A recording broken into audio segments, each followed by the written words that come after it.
The phone call that shattered Rex Cross's world came at 4:17 in the morning from a number he didn't recognize, a voice he'd never heard before, speaking words that his brain refused to process even as his body went cold with a dread so profound it felt like drowning.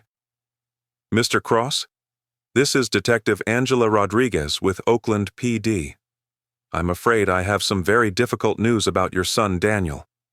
Rex had been in the life for 30 years, had buried 12 brothers, had attended funerals where mothers screamed and children asked why Daddy wasn't coming home. But nothing in those 3 decades of violence and loss had prepared him for the next sentence. Your son was found dead approximately 2 hours ago in a warehouse in West Oakland. Multiple gunshot wounds. I'm very sorry for your loss." Daniel "Danny" Cross had been 23 years old, 6 months into his prospect period with the Hells Angels Oakland chapter, trying to earn his full patch and prove to his father that he could walk the same path that Rex had walked before him.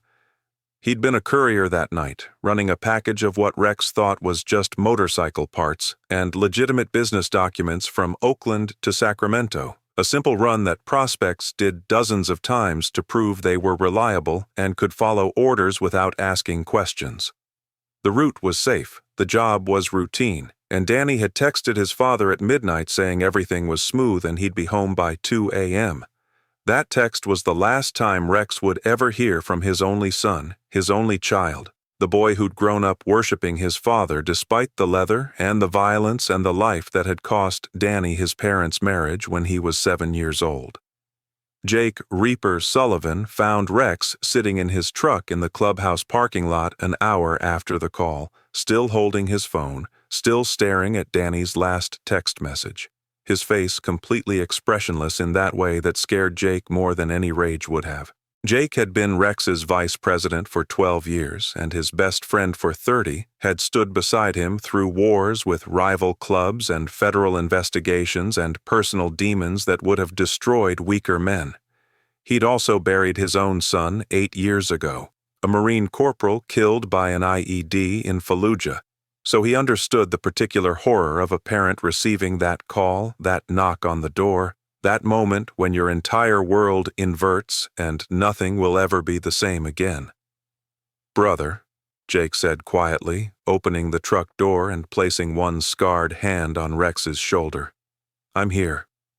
Whatever you need, however long it takes. I'm here.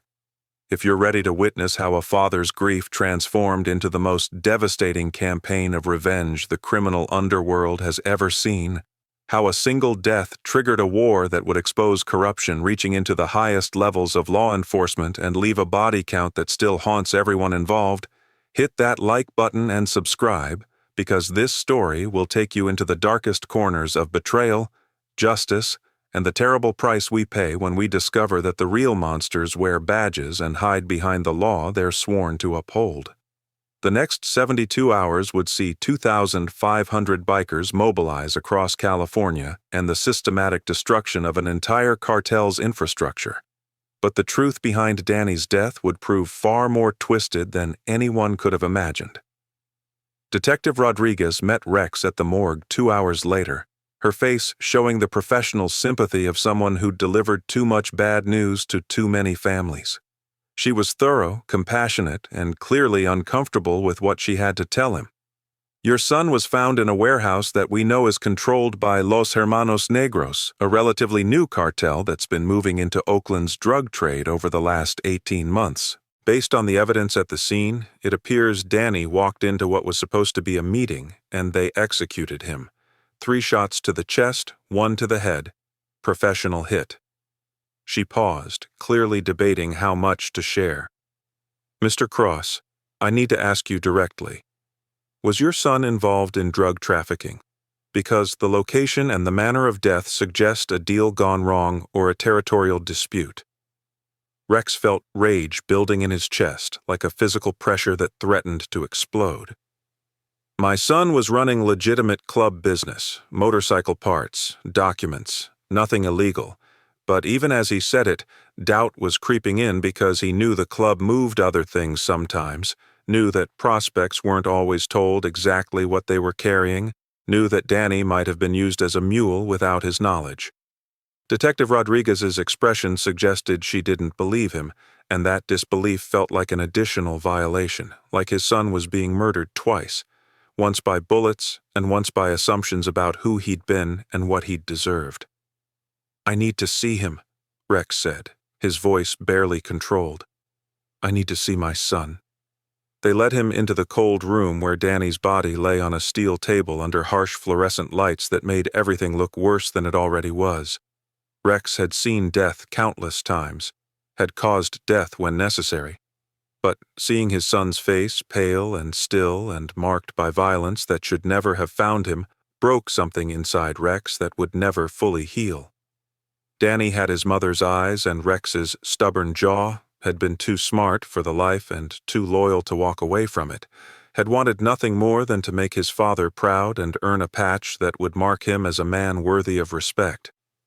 Now he was just another body in a morgue, another statistic in a war that consumed young men and spit out corpses. Rex touched his son's cold hand, his fingers tracing the tattoo of a snake that Danny had gotten for his 21st birthday in honor of his father's road name, and made a promise in that moment that would reshape the criminal landscape of California.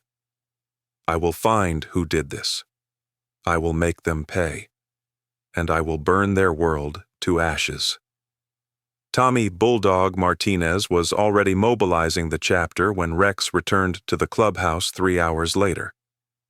The 42-year-old road captain had spent 8 years in San Quentin for armed robbery before finding redemption and purpose through the Angels, and he approached organization with the kind of precision that only prison could teach a man. The clubhouse was packed with members from Oakland and neighboring chapters, San Francisco, San Jose, Sacramento, even some brothers from as far as Los Angeles who'd ridden through the night when they heard the news. Danny had been universally liked, one of those prospects who embodied what the club claimed to stand for: loyalty, brotherhood, respect. His death wasn't just an attack on Rex. It was an attack on the entire organization, and the response would be proportional to that insult. "We've identified 17 properties connected to Los Hermanos Negros in the Bay Area," Tommy reported, spreading maps and photographs across the main table in the clubhouse. "Stash houses, distribution points, money laundering fronts, even a legitimate restaurant they use for meetings. We can hit them all simultaneously, maximum damage in minimum time, send a message that makes it clear what happens when you kill an angel's son." His voice carried the controlled fury of a man who'd seen too much violence but understood its necessity in their world. "But Rex, brother, we need to talk about something first. Danny's route last night.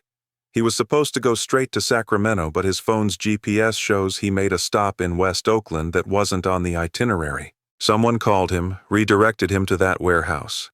This wasn't random. Someone set him up." The room fell silent as the implications sank in.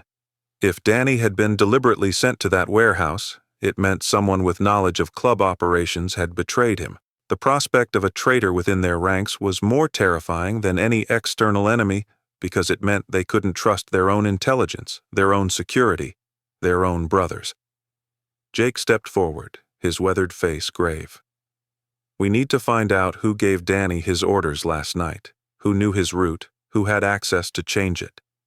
Before we go to war with the cartel, we need to make sure we're hitting the right targets and not walking into a trap ourselves." Sarah Cross arrived at the clubhouse an hour later, looking like a ghost of herself, her nurse's scrubs still on from her shift at Highland Hospital, her eyes red from crying but her spine straight with the kind of strength that had sustained her through 10 years of being an angel's old lady and 13 years of being a single mother raising their son alone. She'd divorced Rex when Danny was 7 because the life had become too much. Too many late nights wondering if he'd come home, too many federal agents asking questions, too much violence hovering at the edges of their family. But she'd never stopped loving him, and she'd never stopped hoping that Danny would choose a different path than his father's. Now their son was dead, and she needed answers that Rex couldn't yet provide. "Tell me what happened," she said, her voice steady despite the tears streaming down her face. Tell me why our boy is dead." Rex wanted to have answers, wanted to be able to explain how this had happened and promised that he'd make it right. But all he had was rage and confusion and grief so profound it felt like his chest was being crushed. "I don't know yet, Sarah. But I'm going to find out. I'm going to find everyone who was involved, and I'm going to make them pay." Sarah looked at him with an expression that held both understanding and condemnation. The look of a woman who'd known this life would eventually take everything from them, but had hoped she'd be proven wrong. "That's what got him killed, Rex. Your life, your choices, your world. Danny died because he was trying to be like you, and now you're going to start a war that will kill more sons, more brothers, more families. When does it end? When does the violence finally stop?" The question hung in the air like smoke, unanswerable and accusatory, forcing Rex to confront the truth he'd been avoiding for 30 years. His son was dead because Rex had built a life around violence and loyalty and codes that sounded noble but ultimately just produced more corpses. But acknowledging that truth didn't change the reality that Danny's killers needed to face justice, and the only justice available in their world came through force. "It ends when they've paid for what they did," Rex said quietly. "It ends when no one else thinks they can kill an angel's son without consequences. I'm sorry, Sarah. I'm sorry I couldn't protect him. But I can avenge him, and that's what I'm going to do."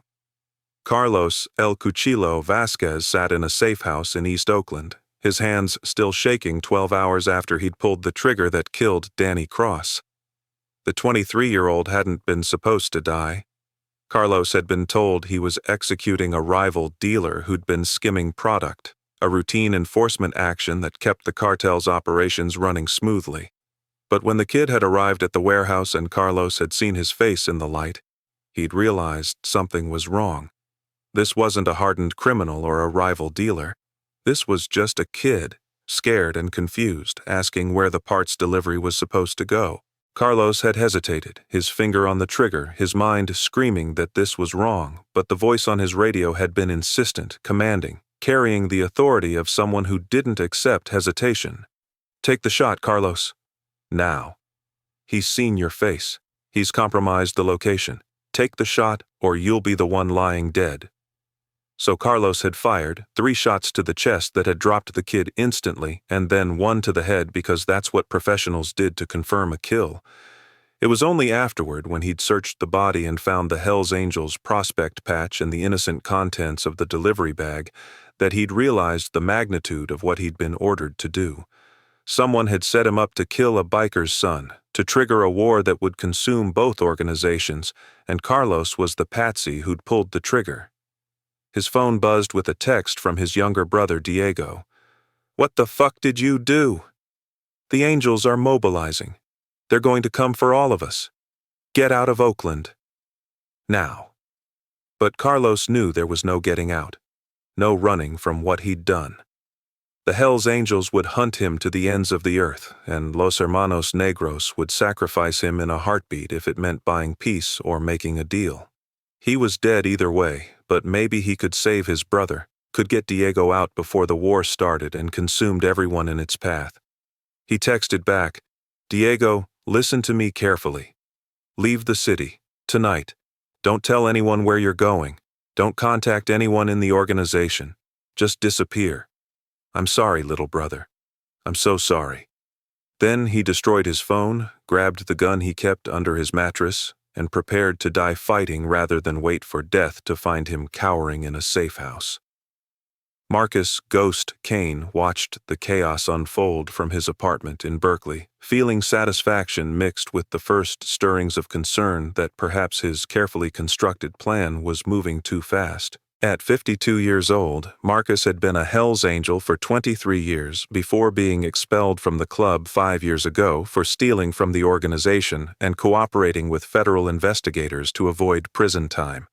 The betrayal had been publicly humiliating, the kind of disgrace that marked a man as forever unwelcome in the world he'd helped build. But Marcus had found new employers who valued his knowledge of the Angels' operations, his understanding of how they thought and moved, his willingness to provide intelligence that could be weaponized against his former brothers. Agent Linda Chen had recruited him 18 months ago, offering money and protection in exchange for information about the Angels' drug distribution networks and weapons trafficking.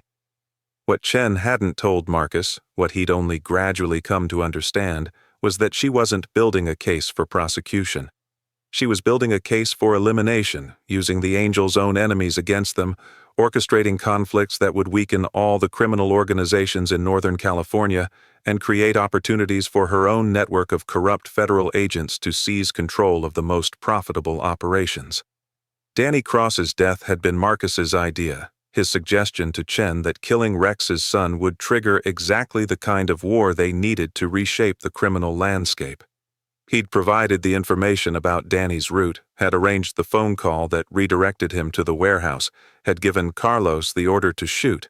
It had been perfect, clean, untraceable back to him. Except that Marcus had underestimated Rex Cross's methodical nature, his tendency to investigate before he destroyed, his unwillingness to accept simple explanations for complex situations. Reports were already coming in through Marcus's remaining contacts in the Angels that they were asking questions about Danny's route, about who'd changed his orders, about who'd known he would be vulnerable. If they started pulling that thread, if they followed the chain of communication back through the cartel to the source, they might discover things that Marcus couldn't afford to have discovered. He called Chen from a burner phone, his voice tight with worry. "We have a problem. Rex is investigating, not just attacking. He's going to figure out this wasn't a simple cartel hit." Chen's response was calm, unconcerned, carrying the confidence of someone who'd been playing this game longer and better than Marcus ever had. "Then we accelerate the timeline. Let me handle Rex Cross. You focus on making sure Carlos Vasquez doesn't live long enough to answer any uncomfortable questions. Can you do that, Marcus? Or do I need to find someone more reliable?" The threat was implicit and absolute, reminding Marcus that he wasn't Chen's partner but her tool, and tools that broke got discarded. "I can handle it," he said, hating the fear in his own voice. "Carlos will be dead by morning." Agent David Morrison had been investigating Linda Chen for 6 months, ever since his partner had mentioned suspicious patterns in her case files. Arrests that never led to convictions, evidence that mysteriously disappeared, informants who wound up dead before they could testify. Morrison was 41 years old, 15 years with the Bureau, and he'd seen enough corruption in his career to recognize the signs when a fellow agent had crossed the line from law enforcement into criminal enterprise. Chen was smart, careful, and protected by a network of compromised agents and officials who benefited from her arrangements. But Morrison was patient, methodical, and willing to build his case slowly even if it meant watching criminals walk free in the short term to catch the bigger fish eventually. The murder of Danny Cross had appeared on Morrison's radar 6 hours ago when he'd been reviewing wiretap transcripts from an ongoing investigation into Los Hermanos Negros. There had been a phone call, encrypted but imperfectly, where someone with authority had ordered Carlos Vasquez to execute a target at specific coordinates. The voice pattern analysis suggested the caller was male, 50s, American accent, possibly law enforcement background based on terminology used. Morrison had requested additional analysis, cross-referencing the voice with federal databases, and the preliminary results had been shocking. 78% match to Marcus Kane, former Hells Angel, current FBI informant under the supervision of Agent Linda Chen. If that was true, if Chen's informant had ordered a hit on a biker's son, then either Chen was spectacularly incompetent or spectacularly corrupt, and Morrison's 6 months of investigation suggested the latter. He needed more evidence, needed concrete proof that would stand up in court and couldn't be dismissed as conspiracy theories or interdepartmental rivalry. But he also needed to move quickly because the Hells Angels were mobilizing, 2,500 bikers preparing for war, and if they started burning down cartel operations before Morrison could expose Chen's involvement, Evidence would be destroyed and witnesses would disappear and the truth might never come to light. He called his supervisor, Deputy Director Catherine Walsh, from a secure line. "Ma'am, I need authorization for emergency surveillance on Agent Linda Chen. I have reason to believe she's involved in the murder of Daniel Cross and is using her position to orchestrate criminal conflicts for personal gain. I know how this sounds, but I have evidence, and I need to move now before people start dying." Walsh was silent for a long moment, processing the implications of what Morrison was suggesting. "If you're wrong about this, David, your career is over. Accusing a senior agent of murder and corruption based on preliminary voice analysis is career suicide if you can't prove it beyond any doubt." Morrison understood the risk, had spent the last hour weighing his career against his conscience and his oath. "If I'm right, and I do nothing, ma'am, then I'm complicit in every death that follows. I'd rather be unemployed than be that person. So I need your answer. Do I have authorization, or do I go rogue?" Walsh gave Morrison his authorization with a warning that felt like a death sentence to his career if he was wrong. "You have 48 hours to build an airtight case before I have to brief the director. If Chen is dirty, I want her buried so deep she never sees daylight again. But David, if this blows up in our faces, I can't protect you." Morrison understood the calculation. Walsh was giving him enough rope to either catch a corrupt agent or hang himself professionally. Either way, she'd maintain plausible deniability. He assembled a team of 3 agents he trusted absolutely, people who'd proven their integrity through years of working together, and briefed them on what he suspected about Chen's operation. The evidence was circumstantial but damning. Financial irregularities, informants who died at convenient times, cases that collapsed despite solid evidence, and now a voice match suggesting her informant had ordered a hit that would trigger a gang war. Rex Cross stood before 2,500 assembled Hells Angels at a compound outside Sacramento, the largest gathering of the club since the federal prosecutions of the 1980s. Brothers had come from chapters across California, Nevada, Arizona, even a delegation from the Alaska chapter who'd flown down specifically for this. The air was thick with gasoline fumes and barely restrained violence, hundreds of motorcycles arranged in precise rows, patches representing decades of brotherhood and shared blood. Rex's voice carried across the assembled crowd without amplification, the authority of a man who'd earned his position through violence and loyalty. "My son Daniel was murdered 3 days ago, shot down in a warehouse by Los Hermanos Negros cartel. They executed him like a dog, like his life meant nothing. But Danny's life meant everything. He was a prospect, he was my son, and he was your brother. Tonight, we make them understand what that means." Tommy Bulldog Martinez stood at Rex's right hand, a tactical map spread before them showing 17 target locations marked in red. "We hit them all simultaneously at midnight. Burn the stash houses, destroy the product, eliminate their infrastructure. No civilian casualties, no collateral damage, but everything connected to Los Hermanos Negros turns to ash. They wanted war, they've got it."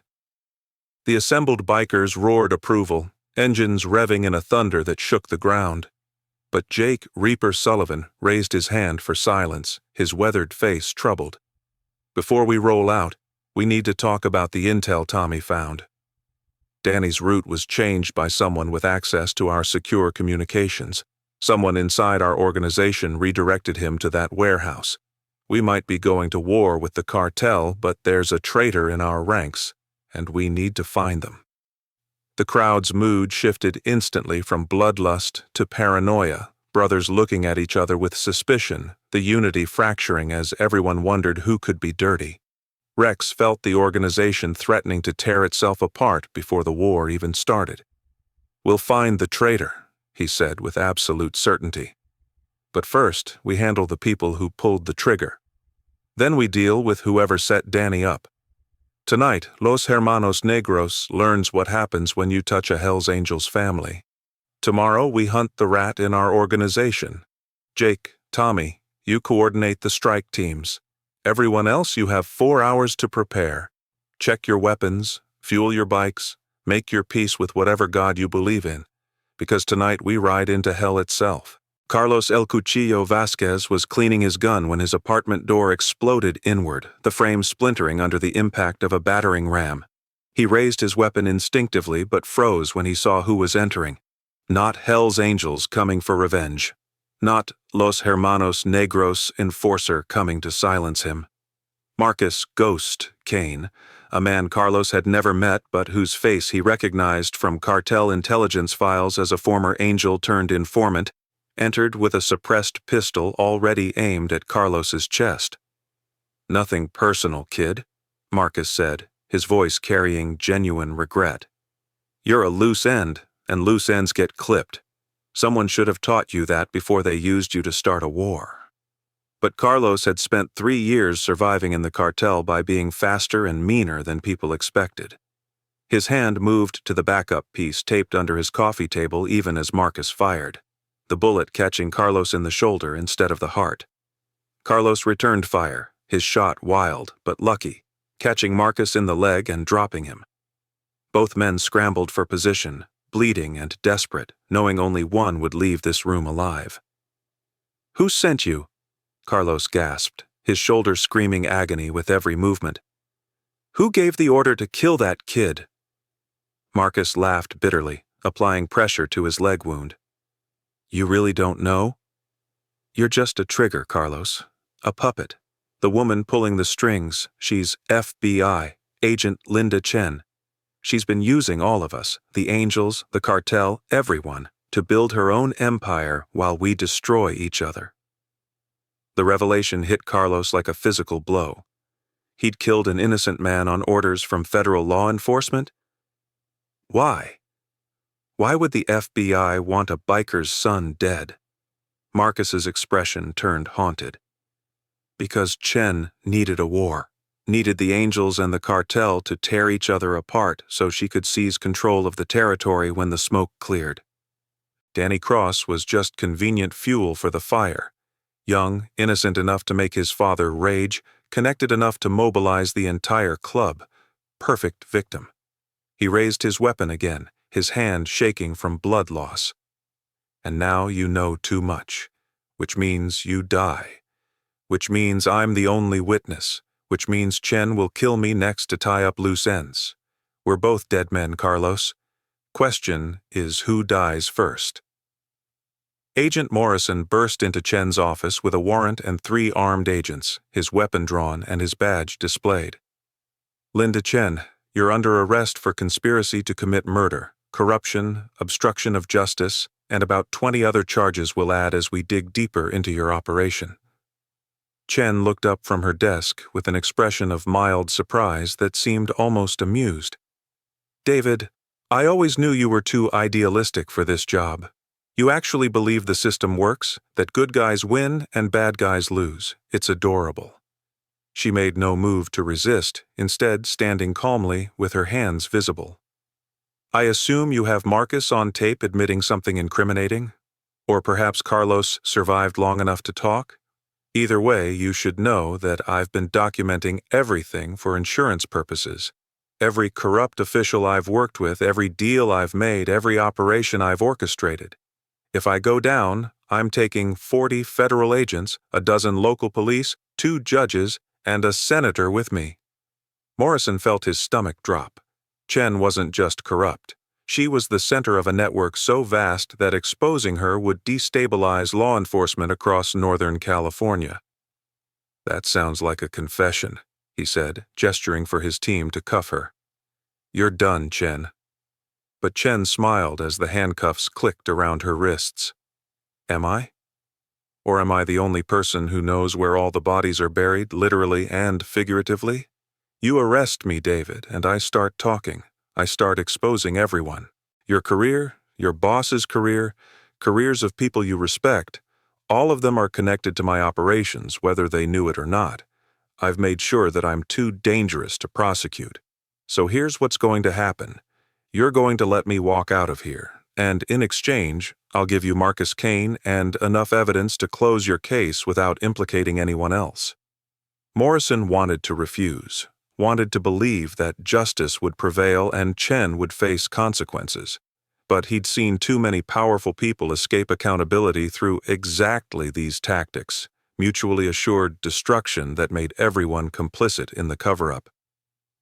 "I can't let you walk," he said quietly. "But I can make sure your cooperation is documented and weighed appropriately in sentencing. You give me everything. Marcus, the cartel contacts, the full extent of your operation, and I'll recommend leniency. That's the best offer you're getting." Chen studied him for a long moment, calculating odds and outcomes. "Marcus is in East Oakland right now, trying to eliminate Carlos Vasquez. If you hurry, you might save one of them. The evidence you need is in a storage unit in Richmond, locker 247. The key is in my desk. Now get these cuffs off me and let's talk about my cooperation agreement." Diego Vasquez found his brother Carlos bleeding out on his apartment floor, Marcus Kane's body cooling 3 feet away, both men having shot each other in what appeared to be a mutual kill. Carlos was still conscious, barely, his breath bubbling with blood that suggested a punctured lung. "Diego," he whispered, his hand reaching for his brother. "I'm sorry. I'm so sorry. The FBI... Chen... She used us. Used all of us. The biker's son, I didn't know." Diego cradled his dying brother, tears streaming down his face, trying to apply pressure to wounds that were too severe to save. "Save your strength, hermano. Ambulance is coming." But Carlos shook his head weakly. "No time. Listen. Tell the angels. Tell them about Chen. Tell them Marcus gave the order. Tell them we were all puppets. Maybe that stops the war. Maybe that saves someone else's brother." At precisely midnight, 17 locations across the Bay Area erupted in flames simultaneously as 2,500 Hell's Angels executed the most coordinated strike in the club's history. Stash houses burned, distribution centers exploded, money laundering fronts turned to ash. The operation was surgical, professional, and devastating. Tommy "Bulldog" Martinez led the Oakland team personally, his military precision ensuring maximum damage with minimal risk to innocent bystanders. But as they stood watching a warehouse burn, Jake "Reaper" Sullivan's phone rang with a call from an unknown number. "This is Diego Vasquez. My brother Carlos just died. But before he died, he told me everything. About Marcus Kane, about Agent Chen, about why your son really died. You're burning down the wrong houses, Mr. Cross. The real enemy wears a badge." Rex Cross stood in the firelight listening to Diego's story, his mind reeling from the implications. His son hadn't died because of cartel business or drug deals gone wrong. He'd died because a corrupt FBI agent needed to start a war, and Marcus Kane, his former brother, expelled 5 years ago, had provided the intelligence and given the order. The rage that consumed Rex in that moment was different from anything he'd felt before. This wasn't criminal-on-criminal violence that could be rationalized as part of the life they'd chosen. This was government-sanctioned murder of an innocent man, a betrayal by someone who'd once worn the patch and sworn the oath. "Where's Marcus now?" Rex asked, his voice deadly calm. Diego's response confirmed what Rex had already suspected. "Dead. Carlos got him before he died. But Chen is alive. She's in FBI custody, probably making deals right now to walk away from everything." Jake grabbed Rex's arm hard enough to hurt. "Brother, you can't go after a federal agent. That's a line we can't cross. They'll bring the full weight of the government down on us. We'll all end up dead or in prison." Rex looked at his best friend, at the man who'd stood beside him for 3 decades, and saw in Jake's eyes the same calculation he was making himself. "My son is dead because of her, Jake, because she decided his life was worth less than her ambitions. What kind of father would I be if I let that stand? What kind of man?" Tommy stepped forward, his scarred face grim. "If we do this, Rex, we do it knowing there's no coming back. This won't be like other wars. This will be forever. The feds will never stop hunting us." Before Rex could respond, Agent Morrison arrived with a dozen federal vehicles, lights flashing, agents emerging with weapons drawn but not aimed.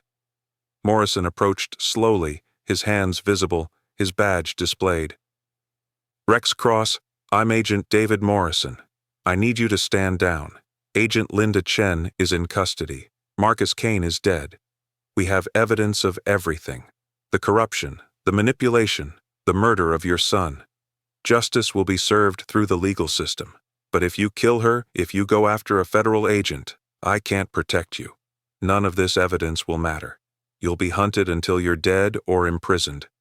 Is that really what Danny would have wanted? The question hung in the burning air between them. Rex felt the weight of 2,500 brothers watching, waiting for his decision, ready to follow him into whatever hell he chose.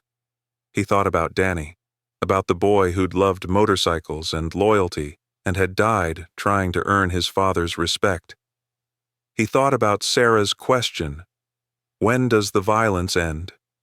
He thought about Jake's dead son, about Tommy's years in prison, about all the lives consumed by the cycles of revenge that defined their world. And he made a choice that surprised everyone, including himself. "I want to see her," Rex said quietly. "I want to look the woman who killed my son in the eyes. Then I'll decide what justice looks like."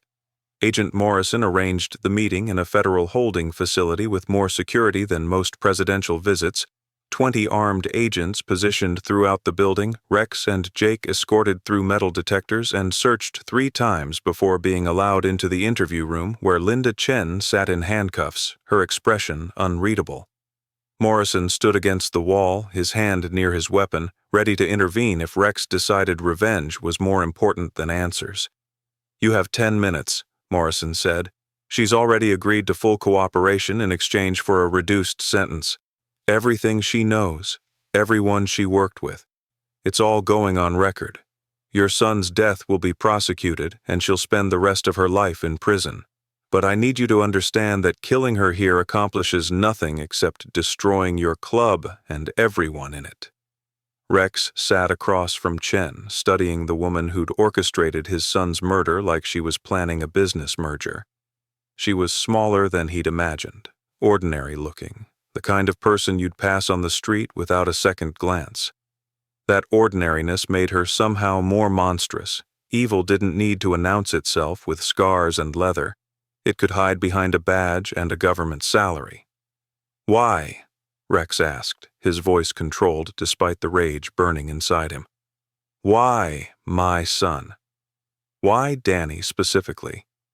Chen met his eyes without flinching, and Rex saw something in her expression that chilled him more than hatred would have. Complete absence of remorse, the cold calculation of someone who viewed human lives as chess pieces to be sacrificed for strategic advantage. "Your son was in the wrong place with the right connections," Chen said, her tone almost clinical.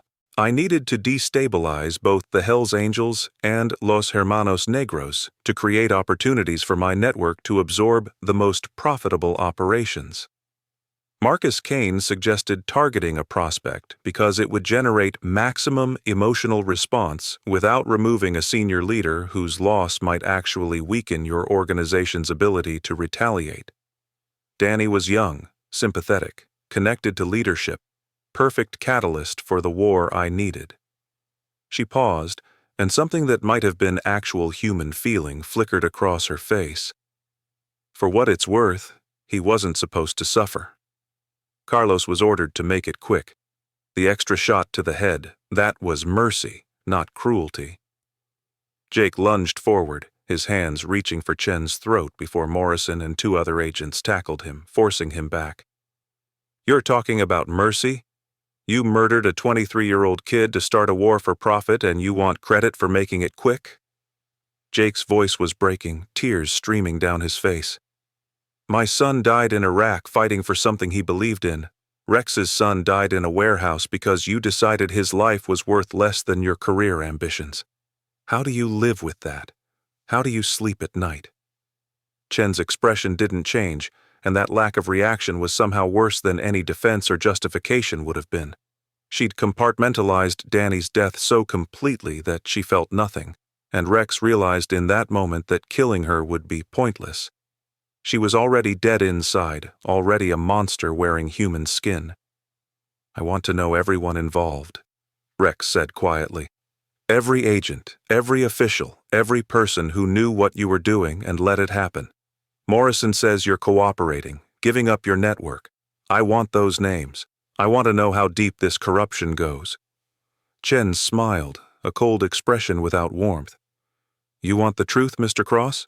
The corruption goes so deep that prosecuting everyone would collapse half the law enforcement apparatus in Northern California. Morrison knows this. His superiors know this. That's why I'll serve maybe 15 years in a minimum security prison and then disappear into witness protection with a new identity and a comfortable pension. The system protects itself. Always has. Always will. Your son's death will be officially blamed on Marcus Kane, a disgraced ex-angel and FBI informant who went rogue. I'll be painted as a victim of his deception who's bravely helping clean up the mess, and you'll have to accept that, because the alternative is a war with the federal government that you cannot win." The room fell silent as the implications settled over everyone present. Morrison's face confirmed what Chen was saying. The deal had already been made at levels above his authority, decisions rendered by people more concerned with institutional stability than individual justice. Rex felt something break inside him, not the hot snap of rage, but the cold fracture of disillusionment. He'd spent 30 years in the outlaw life believing that at least in their world, codes meant something, loyalty meant something, justice was possible even if it was brutal. But Chen had exposed the lie underneath everything. The government, the law, the system itself was just another criminal organization, more powerful and better funded, able to murder with impunity and call it national security or institutional necessity. "I want one thing," Rex said finally, his voice carrying absolute authority. "Los Hermanos Negros had nothing to do with planning my son's death. Carlos Vasquez was a tool, manipulated same as us. Diego Vasquez lost his brother trying to make this right.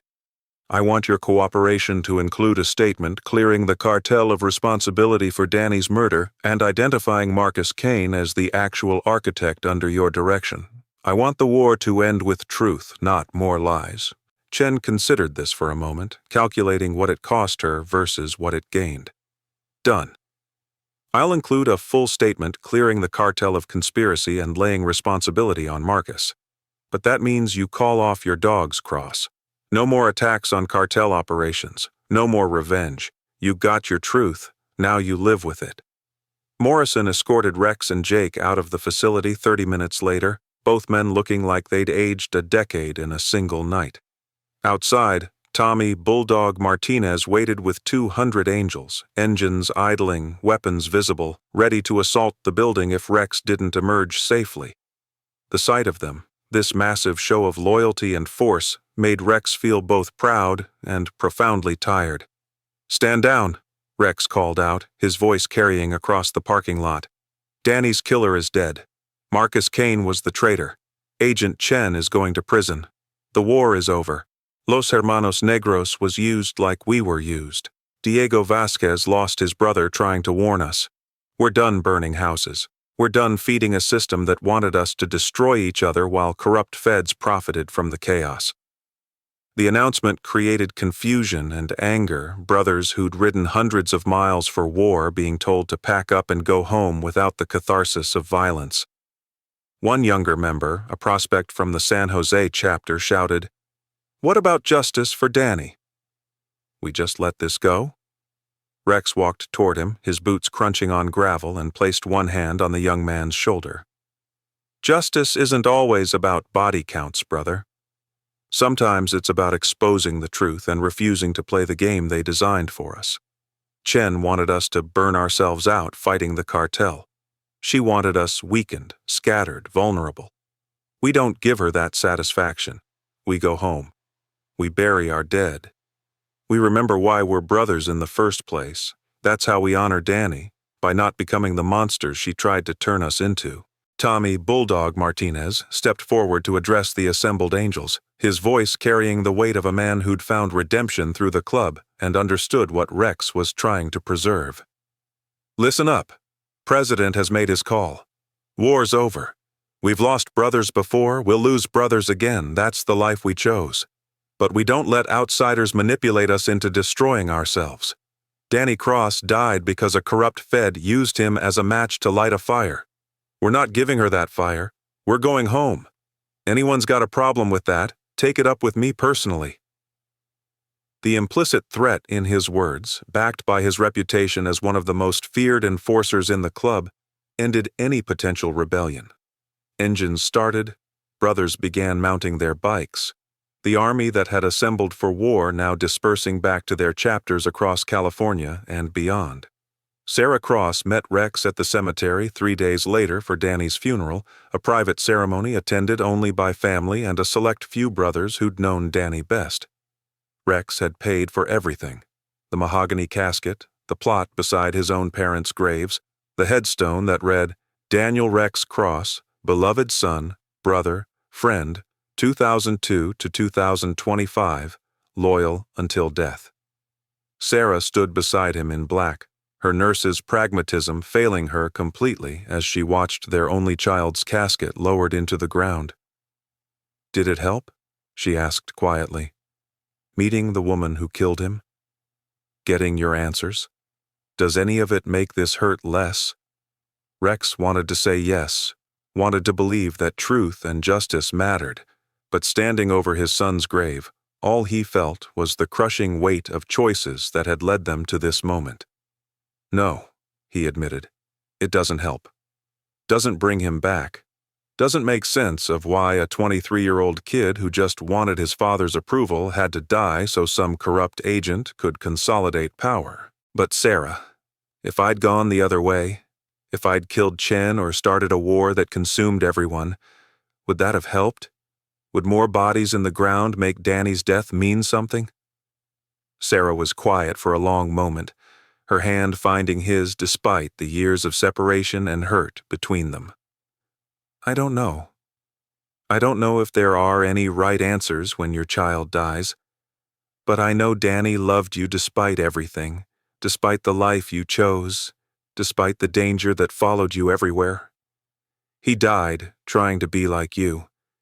Maybe the best way to honor that is to be the man he believed you were, strong enough to choose peace over revenge, brave enough to break the cycles instead of perpetuating them."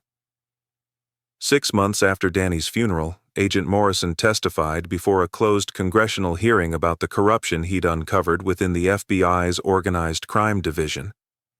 Linda Chen had provided detailed testimony about 17 federal agents, 8 local police officers, 2 judges, and 1 senator who'd been involved in various degrees of corruption and criminal conspiracy.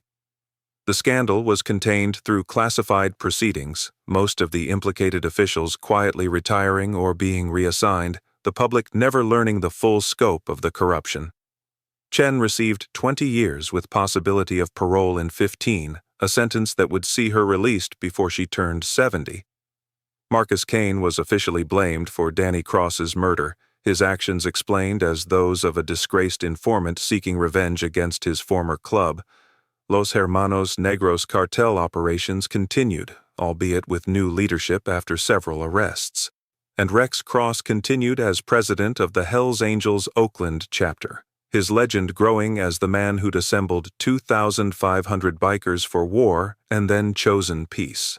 Tommy "Bulldog" Martinez never spoke publicly about what happened the night Rex confronted Chen, but privately he told Jake that he'd been prepared to die that night if Rex had given the order, had been ready to storm that federal facility knowing they'd all end up dead or imprisoned. "Would have followed him into hell, Jake. Still would. But I'm glad he chose different. I'm glad he was strong enough to be the better man." Jake Reaper Sullivan understood, having made similar calculations when his own son died in Iraq, having faced the same choice between revenge and acceptance, having learned that some wounds never heal, but sometimes you can choose not to let them define you. He started a foundation in Danny's name, providing scholarships for children of incarcerated bikers who wanted to go to college, turning grief into something constructive. 1 year after his death, Maya Stone spoke at a memorial ride organized by the Oakland chapter, 200 bikers riding from the clubhouse to Danny's grave in a procession that stopped traffic and drew crowds. Maya, now 20 years old and studying criminal justice, had become friends with Sarah Cross through their shared experience of losing children to violence orchestrated by corruption. "Danny Cross and I never met," Maya told the assembled bikers and families. "But we share something. We were both used as tools by people who saw us as expendable. I survived my shooting because my father worked with federal agents to find the truth. Danny didn't survive his because corrupt federal agents orchestrated it. Our stories are connected, reminders that the line between law enforcement and criminality isn't as clear as we'd like to believe, and that sometimes the real monsters hide behind badges." Rex Cross stood at his son's grave after everyone else had left, placing a fresh Hells Angels patch on the headstone. The full patch Danny never lived to earn, the symbol of brotherhood he'd died trying to achieve. "I'm sorry, Danny," Rex whispered to the stone. "Sorry I brought you into this life. Sorry I couldn't protect you. Sorry the world is full of people like Chen who see human lives as tools for their ambitions. But I promise you this. I'm done playing their games. I'm done letting them manipulate us into destroying each other. The angels will survive, will stay strong, will protect each other. That's how I honor your memory, son. By being the father and the leader you believed I could be, even when it's hard, even when revenge would feel better than justice." 3 years after Danny's death, Rex Cross retired from his position as Oakland chapter president, passing leadership to Tommy Martinez and stepping back from active club operations. He opened a motorcycle repair shop, working on bikes and mentoring young mechanics, staying connected to the club but no longer defining himself solely through the patch. Sarah visited sometimes, bringing coffee and conversation. Their relationship transformed into something that wasn't quite romance but deeper than friendship. Two people forever connected through shared loss and the child they'd created together. On what would have been Danny's 27th birthday, they rode together to his grave, not on Harleys, but on a simple Honda Cruiser, and sat talking to their son about the life he'd missed and the world that kept turning without him. Agent David Morrison eventually left the FBI. The disillusionment of watching Chen receive a lenient sentence while most of her network escaped prosecution, destroying his faith in the institution he'd served for 20 years. He became a defense attorney specializing in representing people accused of crimes by corrupt law enforcement, using his insider knowledge to expose misconduct and fight for defendants who otherwise would have been steamrolled by the system. His first major case was defending a Los Hermanos Negros member accused of murder, using evidence of FBI corruption to demonstrate that the witness testimony had been manufactured. The irony wasn't lost on anyone. The agent who'd arrested Chen now defended the people she'd tried to destroy. Their story serves as a reminder that justice and revenge are not the same thing, that sometimes the bravest choice is refusing to let our grief transform us into the very monsters we claim to fight against. It's a reminder that corruption doesn't announce itself, that the people we trust with authority can betray that trust in ways that destroy innocent lives, and that sometimes the only way to win a rigged game is to refuse to play by their rules. Rex Cross could have started a war that would have consumed hundreds of lives. Instead, he chose to expose the truth and walk away, carrying his grief with dignity rather than letting it consume him and everyone around him. If this story resonated with you, please hit that like button and subscribe for more content exploring the impossible choices we face when everything we love is threatened. Share this with someone who needs to hear that strength isn't always about violence, that choosing peace over revenge doesn't make you weak but wise, and that sometimes the most powerful thing we can do is break the cycles that consume generations.